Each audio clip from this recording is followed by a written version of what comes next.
Hi guys, welcome back. It's LSP.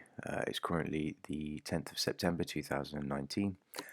My apologies for not getting this out yesterday for the EURJPY. As you can hear, I've just got a pounding headache, a chesty cough. It's just standard. It happens pretty much every year. So I just had an early night. Try and get as much rest as possible. So here we go. If we look at the daily, so we can see, look, we've had a couple of bar lift, Sunday's open, I believe it was, and then we have Monday and Tuesday, and you can see it's kind of stabilizing in this area. Now, remember, when we're tracking this on a daily basis, the idea is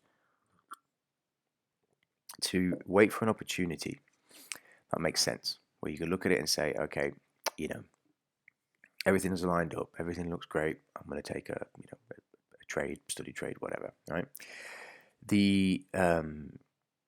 It's very easy when you're watching things like this to say, well, why didn't I just go long?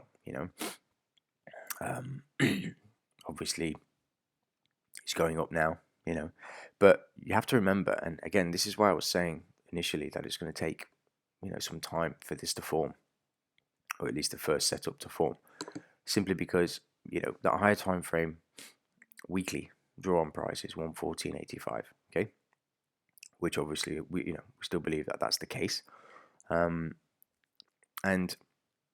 we want confirmation of that. We don't just want to go against what we think or what we believe.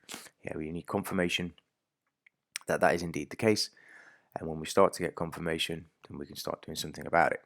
Okay, now these sort of bars, candles, as the days and the weeks go by, they don't always set up or form the way that we want them to. Okay, so ideally what I want to see is a pop-up rejection and then start to move lower. Okay, now I can say that, but it doesn't necessarily mean I'm going to get it. But when we drop down to the lower time frames, like I said before, we can start to look at the flesh, well, I say flesh it out really, and see, look, we've got a higher low now. Remember, we're looking for this down here, okay, and this is the 4 hour now. So price has gone up, it's taken out some liquidity above here, so that's fine, expected that. A little bit of a pullback, small rally. Okay, what I'd like to see now is maybe another pop, takes out the highs up here, rejection, starts to grind lower. Okay, takes out the low, starts to grind lower, okay, but I'm not going to be going long on this. I'm not looking to go long on this. I'm looking for the higher time frame to confirm, okay, that the 114.85 is it. Okay, and like I said before, based on everything that I'm seeing up until this point, that's that's the price that looks like it's in play. So we'll leave it at that. And again, I do apologize if I sound really croaky. I don't know how this is going to come across in the audio. And I'll catch up with you guys in either a post or the next EJ video. All right, take care, guys.